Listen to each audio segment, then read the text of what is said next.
eToro's the proud sponsor of this episode of the Bad Crypto Podcast. It's the world's #1 social trading platform with over 11 million members. The best trading tools with low and transparent fees are there at eToro, and we want to give you $25 in Bitcoin to open and fund a new account. So visit badco.in/eToro for details. That's badco.in/eToro. Apollo, Prometheus, Zeus, Titus. 3 of these are Greek gods. One of them, the god of the digital world. That would be Titus. I mean, did Zeus found uber-successful digital ad agencies, Razorfish and Schematic? Did Apollo sit on the board of Samsung? Did Prometheus steer the digital transformation of the BBC? Nope. Titus did that. And today, he joins us to discuss his involvement in the crypto and blockchain world. A visionary with a stellar track record, Titus has some important things to say. And besides, Zeus wasn't available today. So what would our names be if we were Greek gods? I'm Satoshus, the god of bad dad jokes. And I'm Cannabus, the god of Ganja. And this is episode number 340 of the Bad Crypto Podcast. 5, 4, 3, 2, 1, 0, ignition. Who's bad?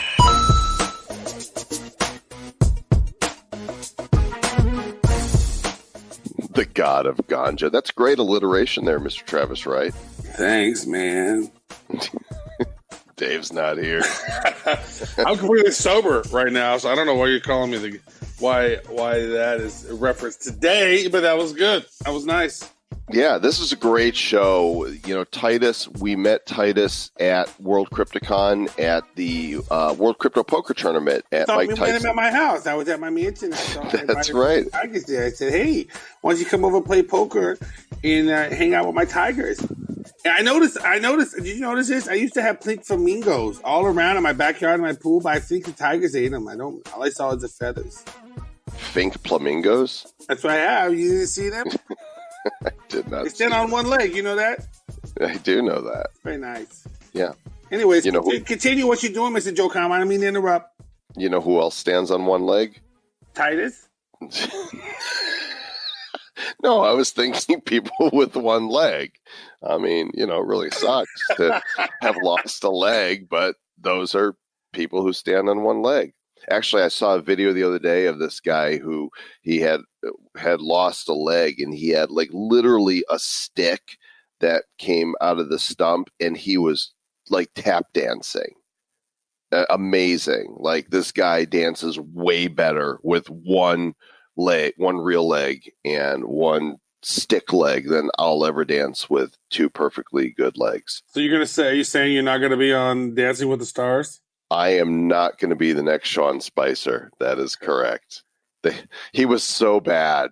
So bad. I mean, I don't really watch the show, but because of the controversy that happened around him, I don't know if you followed it at all, but basically, he was horrible. Just a horrible dancer. Is he really a star? What is this now? It's like Dancing with the G-listers. Yeah, well, maybe the B-listers and C-listers and D-listers are busy. I mean, we're E-listers. We're way lower than that. We're like, why? That's what people ask when they listen to the show.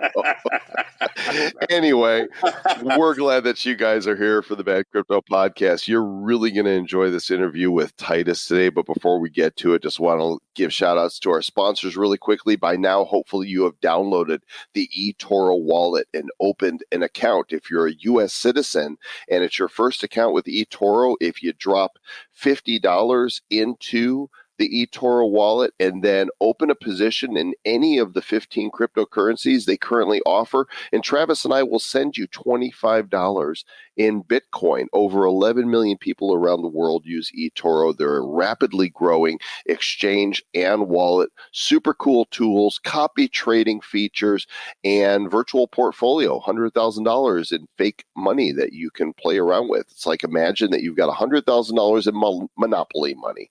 Only you can buy and trade cryptos with it and see how you do. That's all there. But we want to give you Bitcoin.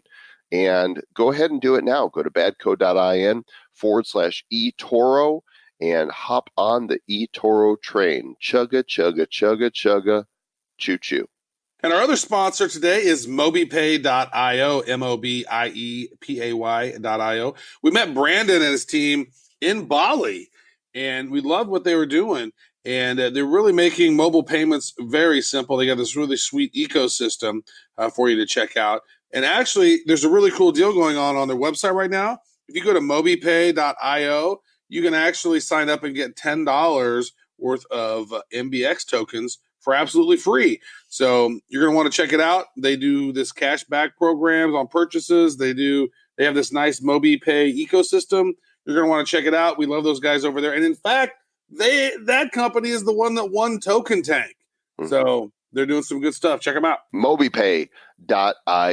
Thanks to our sponsors and thanks to you for listening. You are going to be rewarded right now with some great content. Stand by for liftoff. While in Vegas for Vegas Blockchain Week, and while at the World Crypto Poker Tournament, there was a gentleman, he looked rather distinguished, and he was surrounded by people, and I thought, okay, at least two people think this guy is important, and so I shook his hand. I said, I'm Joel. He said, I'm Titus. And turns out he actually is kind of a big deal. He launched two of the world's largest digital ad agencies, Razorfish and Schematic, and apparently he's now in the crypto world. I don't know exactly what his involvement is, but we're about to find out. Welcome, Titus, otherwise known as RD Titus, otherwise known as Richard Titus, otherwise known as Ricardo. Welcome to Bad Crypto. I don't know about that last one. So my involvement in crypto began a very long time ago. So I'm not going to do the whole life story, but I've been a serial entrepreneur, executive, but my original origin story, I was actually a hacker and a heavy metal musician. And that probably would have been the end of it when we were signed to a major label when I was 17. I thought I'd achieved all my aims in life and I'd been successful. And being dropped on my 18th birthday, I realized maybe I needed to find something else other than music to make a living. That was a birthday gift, huh? Hey, happy birthday, Titus. Oh, yeah, we're dropping you from the label. The irony is, I was in a band, and if you know about bands, they make blockchain companies look really collaborative. So, but what's funny is I had, as a young man, the reason I was so into computers, my dad worked in the defense industry, and I was really into computers because of MIDI. There was this little port on the back of a Commodore 64 that said MIDI. I didn't know what that was, but there was no internet, so it took a lot more researching to find out.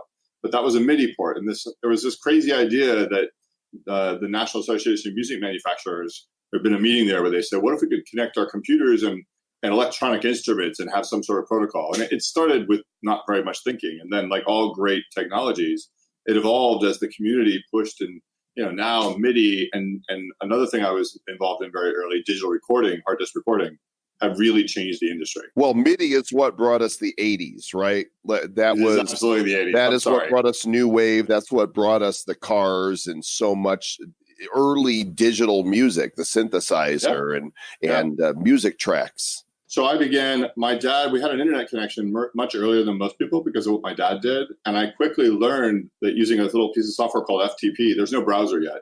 Did your dad invent internet porn? Is that how he got started? No, but I found you could FTP music files for my synthesizers, and they were very expensive. So this was the reason I started researching this. Unfortunately, I also downloaded some ASCII pictures of submarines and almost got my dad's security clearance yanked. And after a visit by some men in cheap suits or cheap shoes and nice suits, I got my own computer. And so I began running a BBS, and I ran a BBS and got really into I wouldn't really call it a real hacker, but I was like a script kiddie. I was really into BBSs and free demo software. But I got really into encryption because that was something at that time that was sort of punk rock and rebellious to encrypt things because God knows the FBI wanted to read the love letter I wrote my girlfriend in Michigan on the internet. And so that passion around cryptography stayed with me a very long time. And when the Satoshi white paper came out, I read it from a cryptographer's point of view, from a sort of encryption, really interested in new use cases for encryption, and thought, oh, that's really cool. That money thing's never going to work. But like this idea of the encryption is kind of interesting. And that's how I got involved. And then a few years later, a guy named Brock Pierce, who I'm sure you know, gave me 10 Bitcoin in exchange for signing up for some piece of software and announcing it on, I think it was LinkedIn. It could have been AOL. and so I had those 10 Bitcoin, and that kind of was the beginning. That and a guy named Michael Turpin, who I work very closely with now, really kept pushing me to pay attention to this technology that, frankly, I probably would have ignored because there were so many things to do. Yeah, that's fascinating. And you've had, as Joel mentioned in the intro, not only have you had this, entree into the crypto world, but you've done this amazing stuff in the digital world. Razorfish. Now, Razorfish, I'm very familiar with this because I've been a digital marketer for a long time. Razorfish, then got acquired by Sapient, and then now is part of Publicis. It's like, so you skipped like 6 steps there.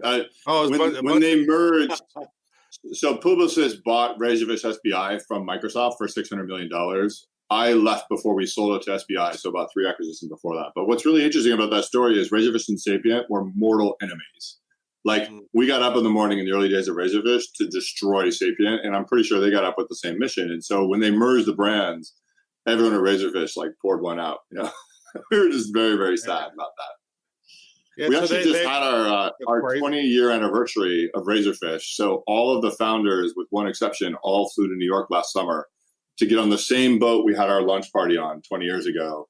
The co-founder of Razorfish is now the CEO of the company that runs the boat tours in the harbor. And we went around Hornblower, and we went around the harbor, and we drank and talked about it the whole time. That's so wild. That's such a great story.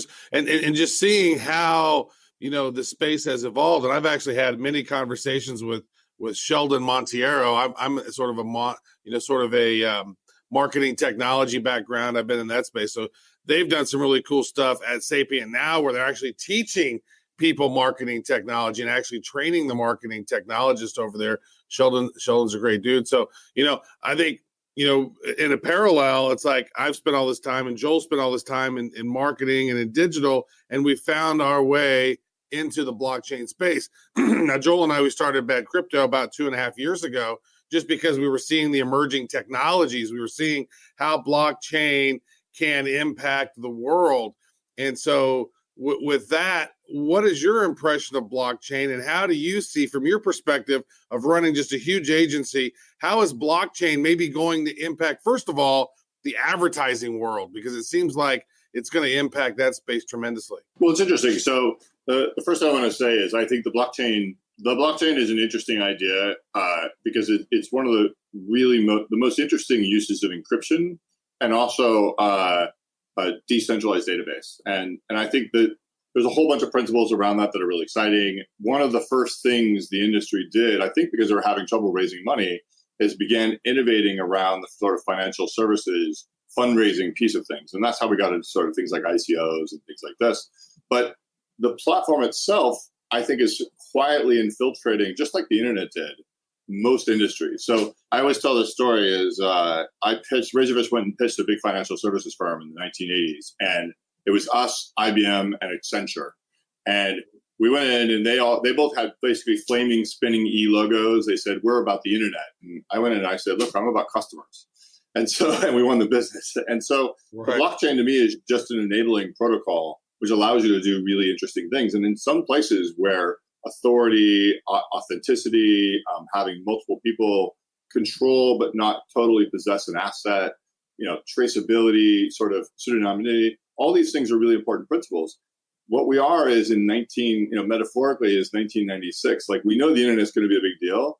We can't envision Hulu or Amazon yet.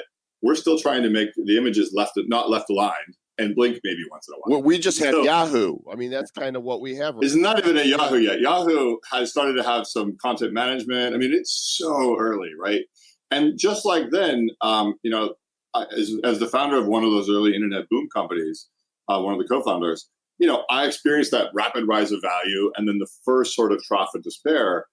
But actually, if you look out in the world, blockchain is going everywhere. I mean, car companies are using it, fashion companies are using it. And it's early, it's experimental, and some of those use cases make no sense whatsoever. But some of them make a lot of sense. And I do think financial services will be the first industry that the blockchain completely revolutionized. And having lived in the music business and the newspaper business, I've been a part of businesses that were eaten from the inside by technology. And that is currently happening right now to the financial services business. And I don't just mean banks And I don't just mean stock trading, I mean the entire ecosystem, because the entire ecosystem is built on a principle that you have to have an intermediary for trust. And that the blockchain, the first thing it does is eliminate that need. And it's also built on the fiat currency model, right? And that's also something that Bitcoin and crypto bring to the table, is saying we don't need your dirty fiat anymore with your quantitative easing, and your inflation, because we've got a new solution for transacting and for payments, a new currency that doesn't follow your old rules. Well, and it's funny. So you asked me about ad tech and I skipped it because I think that first you need to understand what the blockchain does and what it's really powerful for. And then you can start to move to other use cases. And what cracks me up is people look at sort of street battles and try and call the victory of the war. But the very fact that the street battles are happening everywhere tells you that there's a wave of change coming. And that's what I see today across industry. So ad tech is an interesting one, right? So the joke we used to tell at Razorfish is half our advertising is wasted if we only knew which half. But and this is an old ad joke. But the other thing is we didn't actually do a lot of marketing services in the early days of Razorfish. We built websites, we built businesses. Later, we began making money monetizing sort of the acquisition of traffic and measurement of traffic to those businesses. But that was an iterative step after we built the actual business. Yeah, those are pre-analytics days, really, right? I told this story the other day of like Vignette Story Server. That was the content management system. Like there wasn't another one. There was either that or you rolled your own on LAMP, Linux, Apache, MySQL, and PHP. The very fact that LAMP used to be on every businessman's tongue is they knew what that was. It cracks me up because, software stacks today, people have no idea what software stack their businesses are built on. But in those days, it was very expensive to make bad decisions there. There are very, very few Vignette Story Server implementations out on the web today because it's been superseded by the next generations of technology. So what's really interesting to me is I think the first thing that the blockchain has done is forced us to confront the fact that Razorfish, we used to say this thing, everything that can be digital will be. Today, I think we have to acknowledge that everything that can be in the cloud will be. So I always laugh when people are talking about like their Bitcoin is being on a ledger. No, they have a key on the ledger. Their Bitcoin's in the cloud. It's everywhere. It's actually on a ledger that is distributed. And this principle of things not having place, that's just going to continue forever. And so every industry who thinks they can stop the tide of digitalization is woefully mistaken. Okay, so maybe kind of give us a overview of what your particular interest is now in the blockchain and crypto world. What's exciting you most, and are you building any businesses in the arena? Well, it's funny. So I'm a serial entrepreneur. It's funny. I've been saying 17 companies for a long time. I think it's in my bio, but my assistant and I were counting today. It's actually 19. So somewhere along the way, I forgot to add one, and now I forgot to add two. They must have been bad businesses. You're like, they're just okay businesses. There's a lot of things where, I'll give you a great example. Video Plaza, where I was chairman of the board. I'm not a founder. The three founders are Swedish. They started the company, but a year in, I joined, and when I joined, I stepped in as chairman. First, I was the first English-speaking board member, and then chairman. So I should count that as some way of helping grow and build a business, but it's not a founding position. Right. But there are other companies where I was a co-founder or I contributed an idea on a big piece of equity, but I didn't roll up my sleeves and join that business as an operator. Actually, ironically, right now I'm operating a business called Transform. My friend Michael Turpin is suing AT&T for a whole bunch of money, and it's taking a lot of his time. So I'm actually running his company for him as an interim CEO or interim president, which is funny because I actually haven't done this in a long time, where you step into someone else's company and run it, but you didn't found it. You have none of the history, so you're just operating. You get up in the morning and you're making sure people are doing what they're supposed to be doing and effectively and preferably slightly better than they did before, so you look good.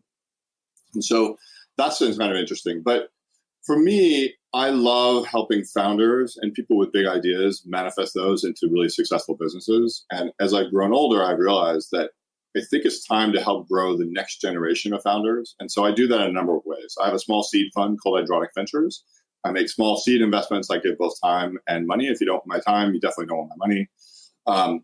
I'm an advisory board member of something called the Creative Destruction Lab, which is one of the world's largest accelerator incubators for big T technology companies. It started in Rotman in Toronto. So AI, blockchain, robotics, material science, couple of other odd verticals. We have a smart cities vertical. It's now, I think, 400 companies came through the program in 11 locations in 5 countries last year. So it's really, it's gotten very big. I joined when it was one group. And there's been some big exits there. And then interestingly, I'm having a lot of conversations now about sort of taking my investing to the next level and joining a larger fund. On the other hand, I'm having conversations with, I can't name any of these people, but larger, particularly blockchain companies who are looking for seasoned management to take the company to the next level. Maybe they raised a lot of money, but they realize they're not sure what to do with the cash. So I spend a lot of my time sort of at this interesting crossroads, as founders we often do, where run something big, start something new. Each has its own benefits and strengths. But I always look at the measure I always take is which one of these is going to have the biggest impact on my grandchildren. And that's actually where I try and make my choices today. You started late, like, you know, because we're on video here, even though this is an audio podcast, and you look as old as me, and you've got teenagers still. I have 2 teenagers and a baby. So yeah, new mom. I call it daughter 3.0, mom 2.0. But I mean, there's a lot of gray there to have a 1-year-old. So boy, you're in it for the long haul. That's true. Yeah, you know, I'm really grateful that I'm healthy and I have an amazing life where I could have another daughter. And she is just the light of my life. And it's interesting, being around her and my teenagers gives me a very different perspective of technology. So my teenagers don't really understand the blockchain, although they used to get paid their allowance in Ethereum. They spent most of it on CryptoKitties, by the way. Actually, it's a funny story. They bought all these CryptoKitties. For a while, they were in the money, right? And so they were really excited. They were doubling down, they were trading. And then when the market correction came, they came to the regulator seeking recompense for some, bad trading activity. And I had to explain that's not how it worked. That's not now they convert that allowance directly into fiat as fast as possible. Right. Joel and I were having that conversation the other day too, because like some people come on the show and they'll like pay sponsorship in their tokens, and we're like, dude, that whole idea that was that we're going to hold these tokens and they're going to hit the moon. Well, they're not. We need to remember to sell these as soon as we get them sometime. Yeah, right. that market correction is for sure. And I love that. I actually pay my kids in crypto allowance as well. I've actually started them out paying them in silver coins. So they have a nice little collection of silver coins. And then my son at one point was trading some silver coins in for cryptos. And so it was like, it's fun. I love teaching them about that. And both of my kids, my son's just turned 18 and my daughter is 14, almost 14. And so like they understand the cryptos. They're learning all about it. And then you're right. It is interesting to watch them and how they circumnavigate their particular world today with most of it. It was just like, I think the culmination of that was this past weekend whenever, we were sitting there, both of my kids were just over the moon. They couldn't wait to watch these YouTubers box. Like, By the way, I won coolest dad of the year. If you look at my Instagram account, there's a picture of me and Logan Paul. I got interviewed on a podcast right after him in Vegas last year, and my kids could not imagine that I was on the same podcast as Logan Paul. Like they literally just, their brains exploded. Right. They could care less about CNN, NBC. They don't care about any of that. Like you and Logan Paul were on the same podcast. Wow. Oh, yeah. You're famous. Yeah. Yeah. That's like, I had a similar thing with my daughter when she liked Jake Paul, and I went on stage right after him and I gave him a fist bump, and she thought that was the coolest thing. She's like, did you get a picture with him? I was like, no, who is he? She's like, oh my God, Dad, that was Jake Paul. Oh, sorry. I guess I should have gotten a photo for you. So where do you see things heading then? I mean, so that blockchain's disrupting every space. Like, where, if you were to put in your predictor hat, like what industries are just going to kill it in the future here with this? I mean, we know we talked a little bit about, financial services and maybe some ad tech stuff, but like what really gets you going? So it's really interesting. So at a scaling thing, I gave a talk a year ago where I talked about, like, when you think about the internet, I remember the moment I saw the World Wide Web the first time. It was a piece of software called Mosaic. There was no Netscape yet. Mark Andreessen had not left University of Illinois. And my friend was trying to explain the web to me, to someone who knew a lot about the internet already, but who didn't, like, hypertext was like, I'd seen HyperCard. I wasn't really very impressed. It seemed like a bad game engine. And so he was trying to explain this to me, and he finally got me to a stupid Mac, his little Mac, which is a tiny little computer compared to my PC, which had a much bigger screen.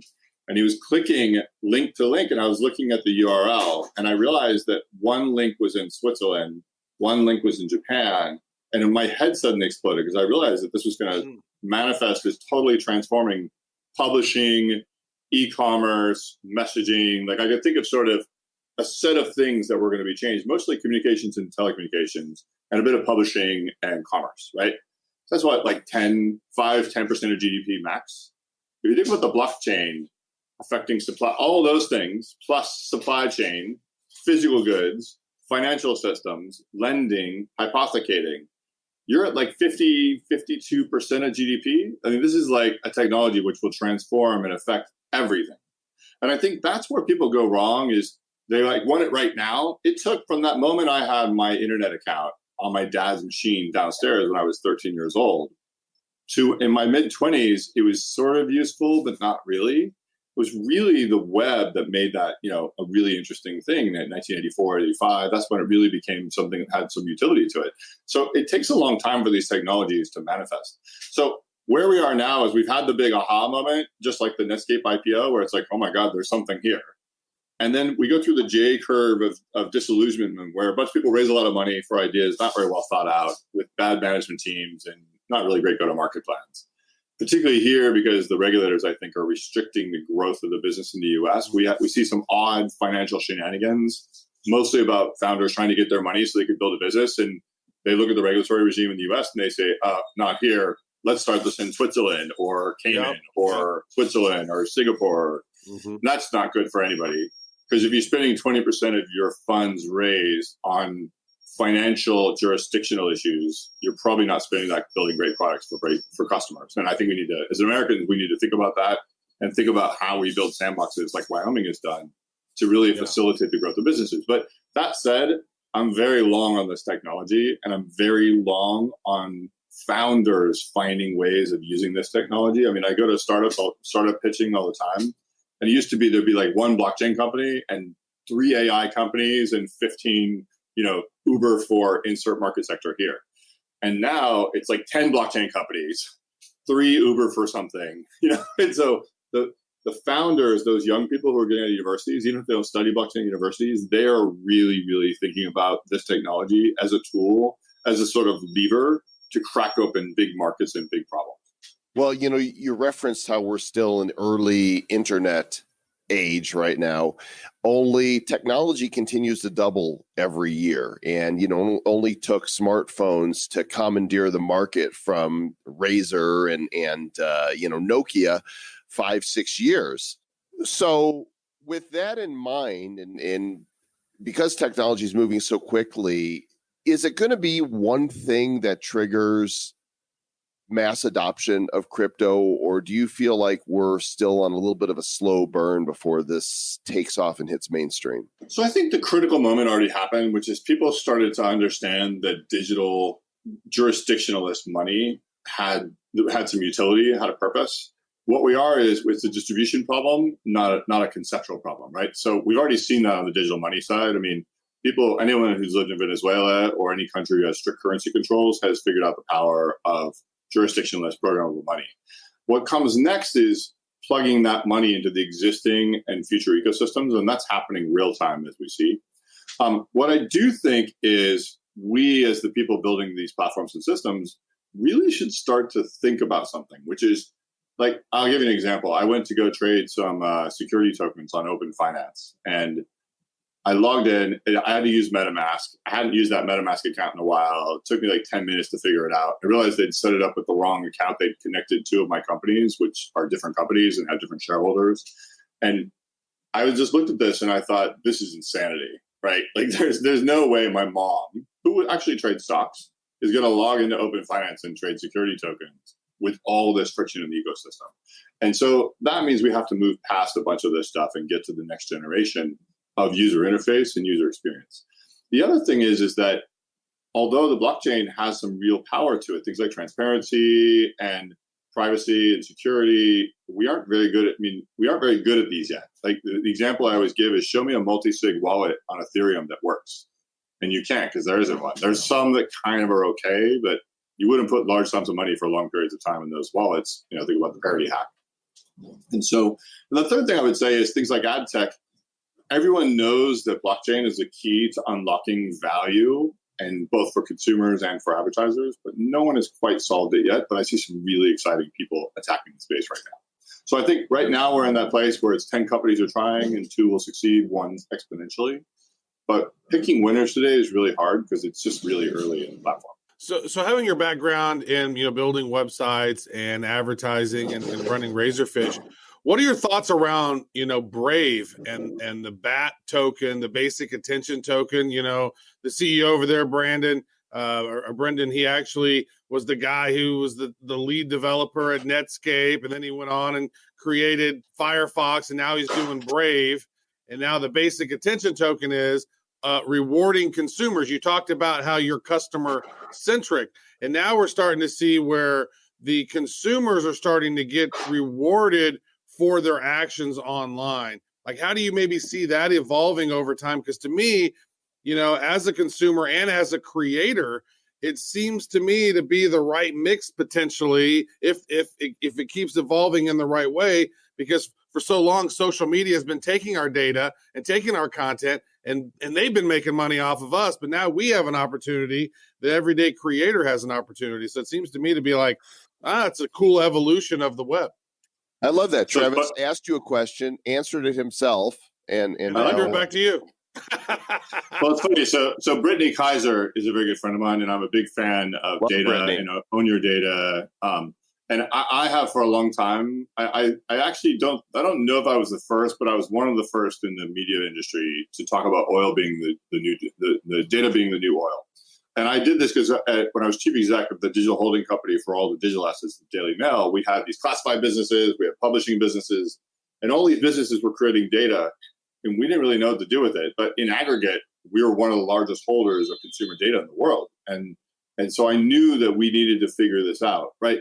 And so I think the basic attention token, I haven't actually met the founder, I'd love to. I think it's a really interesting innovation experiment at the beginning of the sort of thin end of the wedge. Now, whether that wins or something else wins, I don't think we know. What I haven't really seen that accomplish yet is wide distribution. And so this is the thing I always describe is there's this, you can build the best technology in the world, but if you don't achieve wide distribution, it doesn't matter. And where he struggled is getting media companies or content creators or someone to hold that and say, if you want to work with me, you have to use this. And when that happens, I think you'll see a big, overwhelming wave of change. And we haven't seen that yet. I think partially because many of the big media companies don't understand this space and they're scared of it. And when they do learn about it, they're like, oh, I'm Viacom, I'm just going to make my own. Right? We always see these waves of innovation where the big companies want to sort of have their own, and they hire a team and they build a lab. But sometimes, like Libra, I think there's an effort to really seed a market but not interfere very much. And the thing that disappoints me the most about the sort of U.S. federal government's response to Libra is that I actually think it is an amazing opportunity for them to create a sandbox with a market leader to push the development of an infrastructure and ecosystem without owning it, because it's a nonprofit, it's a Swiss foundation. It really is about global inclusion. And it really wasn't around having your data on Facebook and monetizing it, although they could have done that. And so something like BAT in combination with Libra starts to get really interesting. And I think that the U.S. regulators, rather than encouraging that or creating a safe space for that business to evolve and grow, instead just shut it down. And I think that is very sad for me. So the answer on basic attention token is I think in principles, a lot of really interesting stuff. Distribution and adoption have been their challenge today, which is actually, I would say, the problem with a lot of crypto in general. We're still on the bleeding edge. As long as my cryptos don't keep bleeding, I'm ready for the next, bull run to really take off, as are most people that survive the great crypto winter. And there's a lot of speculation about what is going to be the triggering event. Is it going to be China's adoption? Is China going to do a reversal on Bitcoin? Because they sure seem to be doing a reversal on everything else blockchain related. If that announcement hits, now I'm going to answer my own question. If that announcement hits that China reverses their position on Bitcoin, being illegal, I think that's it. All bets are off. Well, they just So it's really interesting. said that Bitcoin mining is legal now. They're no longer going to block mining. Yeah. So one of the things that's really interesting, I think, to think about, and actually a half-written blog post on this topic, which is that over the last 3-6 weeks, we've seen a number of really important innovations and developments in the financial markets that have largely gone unnoticed by the media, who are distracted by the U.S. political or the announcement in China. And that is the following. Russia began trading oil in the euro. Now, why does this matter? Well, U.S. dollar, because of Bretton Woods, an agreement we made with Great Britain during World War I and World War II, all commodities, but particularly oil, is traded in U.S. dollars. And that means if you're a country that's a net importer of oil, or most countries, you need to hold dollars, which is one of the reasons our financial system can have all this debt and be very healthy, is all these people holding U.S. securities as a hedge against the sort of volatility of the dollar.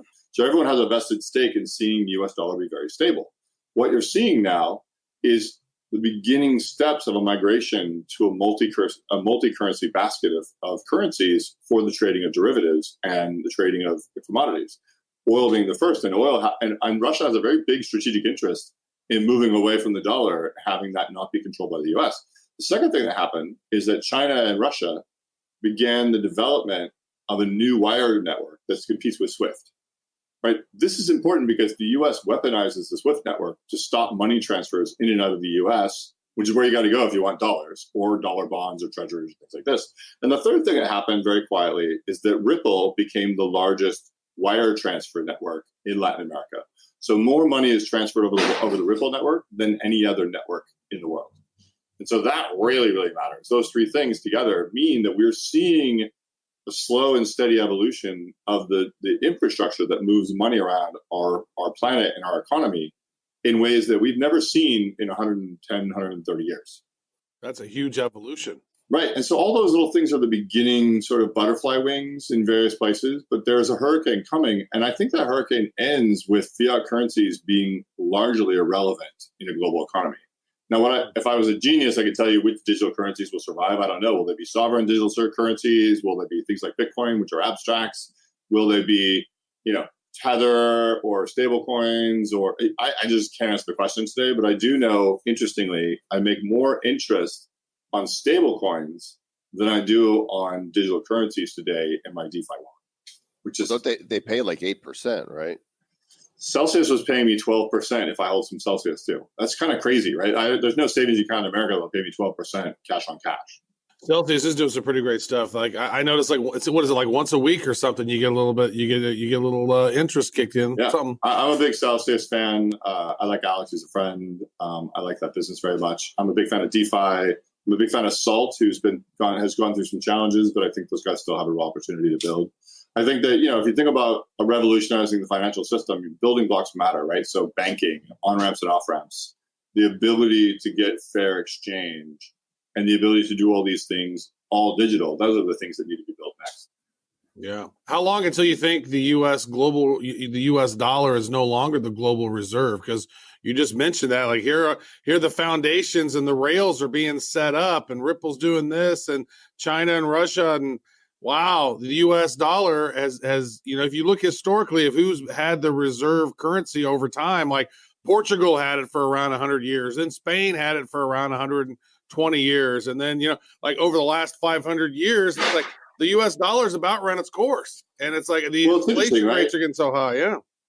So it's interesting, right? Like, so what percentage of Bitcoin is mined in China? It's a staggering amount of Bitcoin that's managed there. And if you think about BCH and some of the other Bitcoin forks, they were predominantly driven by a small number of foreign speculators and the Chinese government, who really wanted to see more digital currencies and more optionality, I think, but also maybe more control.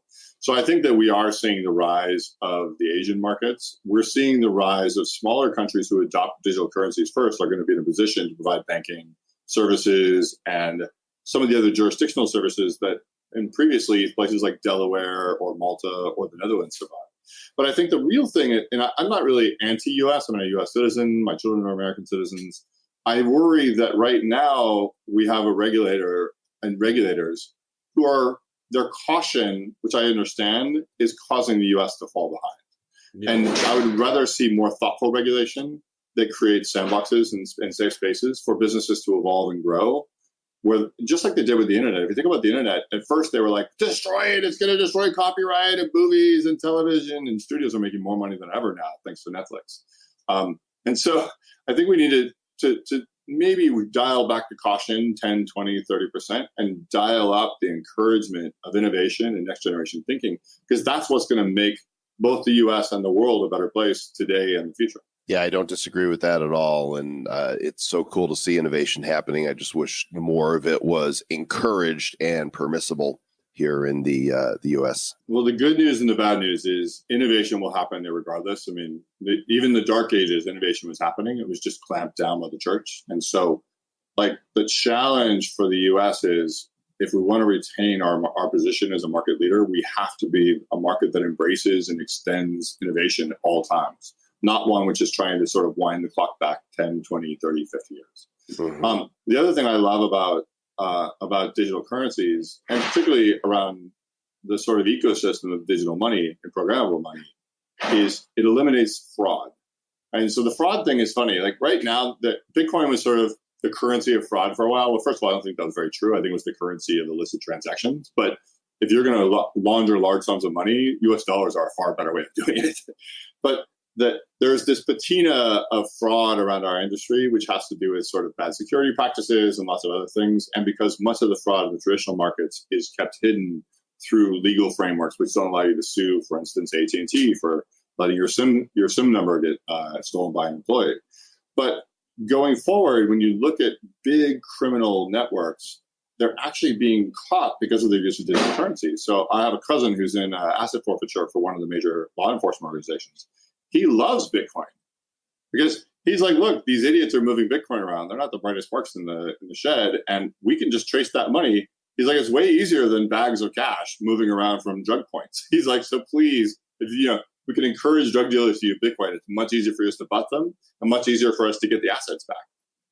It's kind of an interesting idea. If you think about like two of the biggest hacks, I mean, Mt. Gox, they found those guys in Greece running an exchange simply by the collection of hashes, which were known to be Mt. Gox hashes. So, and then we have the pornography ring in Asia. So it's really, we're starting to see a rise of both pseudonymity, but also the security features of blockchain. It would be very hard to take bribes the size of most of our Republican congressmen have taken if all money moved over digital networks and was auditable by anyone.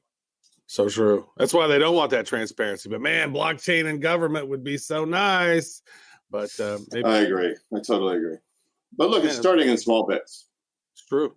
Great stuff, Titus. Appreciate you coming on. Now the real important questions: are you still a metalhead? And who are the top 3 bands? Like Desert Island Music, what are you taking with you? So I worked at the BBC for a while. So I somewhere around here I have a Desert Island list of all 10 albums. Number 1 of my albums actually will probably surprise you. It's by a guy named James Lavelle and a sort of side project of his called Uncle. And Uncle is him plus Tom York and a bunch of other people. And I just think that Uncle and James Lavelle are 2 of the most talented musicians in the world. Led Zeppelin 3 is definitely number 2 because if you don't have Zeppelin on your list, you're not a human being. And probably 3 would be an album you won't even know. It's by a band called Talk Talk from the 80s.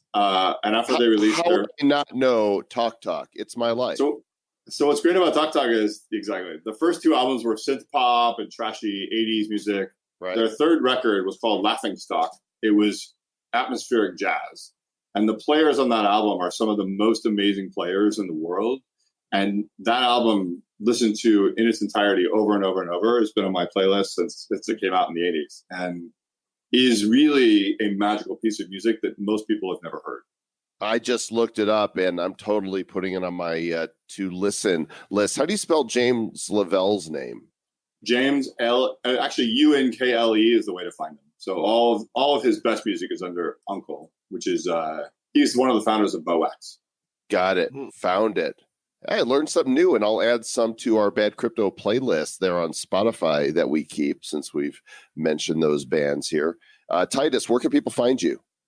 Best way to find me is on Twitter at Richard Titus or Instagram RD_Titus, or you can find me on LinkedIn.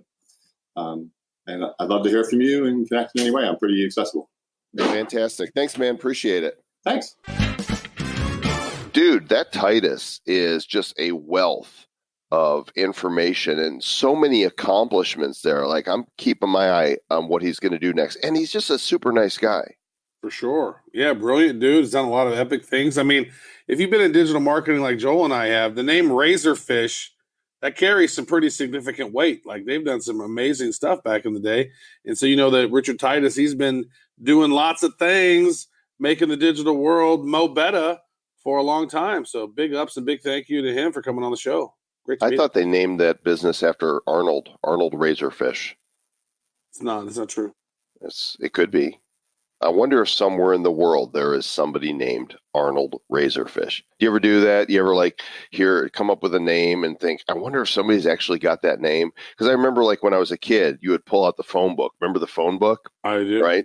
And you would open it up to the Z's to see like, you know, what are the crazy names that people have. And then as kids, you'd laugh at them. And I'd probably laugh at them now as well. And I just wonder, is there somewhere in the world, is there an Arnold Razorfish? Probably not. I really like that anybody with the last name of Young. Big fan of them because they like alphabetically after me. There's very few alphabetically after me. There was a guy in a couple classes below me. His last name was Zelmer. Big fan of that because he's a Z and I'm W. So alphabetically, I used to be B Shore. So I was like the first person in the first row, and then I became Travis Wright. And I was the last person in the last row. And then whenever I got adopted, my teacher was the OCD, and she made me move my desk, made everybody move their desk around because we were no longer alphabetical. So since I was Travis Wright now I'm hanging out with the jokers like TJ Stewart, Jason Stearns, Mike Thomas. All the jokers are back there. And I think that really enhanced my jokerificness because without hanging out with those guys, I might have been more quiet and reserved.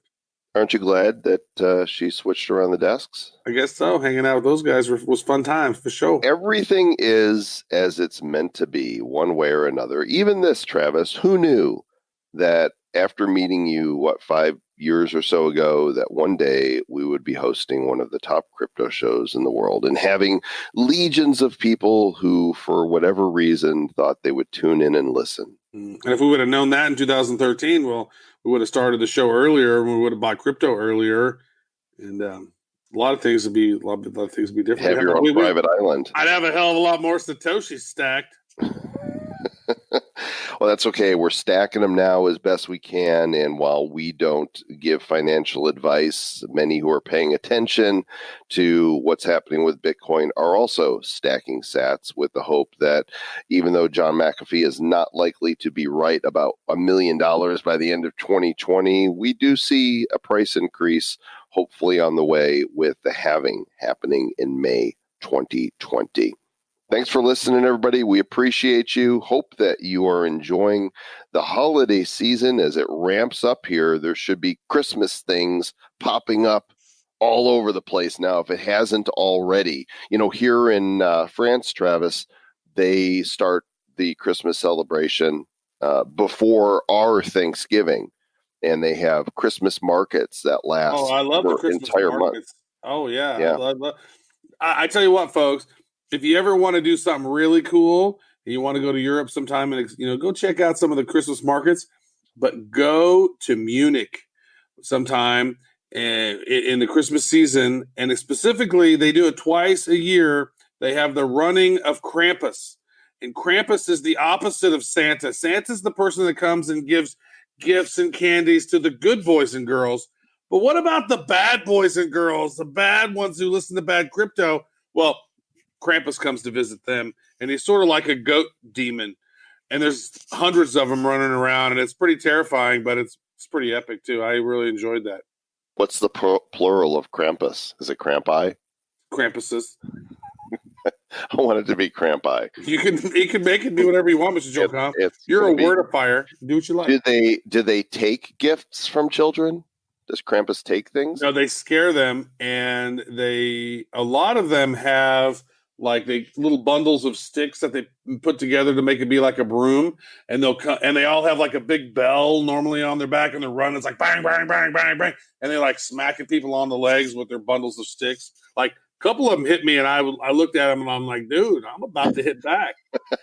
So it's like Halloween in December, basically. Yeah, it's really cool. It was really fun. Krampus. Check it out. Krampus. You should Google it or DuckDuckGo it or Quant it or whatever it is you do to search for things, because it's terrifying and hilarious at the same time. And what was really great was after the parade thing was over, and like you could see all the Krampuses had taken their head masks off, and they're like smoking cigarettes. It's like, that's a hard day of work. They're scaring all the kids. I see them all walking down the alley without their head on. They're all sweating, smoking cigarettes. They're hitting you in the legs, and you're like, you're Krampusing my style. No, I had some welts. I was like, Dad, is that you? I don't know why I'm laughing at that. That's child abuse. All right. Well, thanks for listening, everybody. We appreciate you. Make sure that you subscribe. I know we say it every episode, but there's a reason we say it, because it's important for us. If you don't listen, we keep on trying to tell you. You don't do anything about it. My God, hit subscribe right now. Oh my gosh. Stay bad, everyone. Stay bad. Use Travis as your example. Don't try to tell you.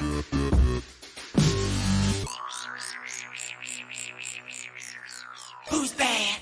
The Bad Crypto Podcast is a production of Bad Crypto LLC. The content of the show, the videos, and the website is provided for educational, informational, and entertainment purposes only. It's not intended to be and does not constitute financial, investment, or trading advice of any kind. You shouldn't make any decisions as to finances, investing, trading, or anything else based on this information without undertaking independent due diligence and consultation with a professional financial advisor.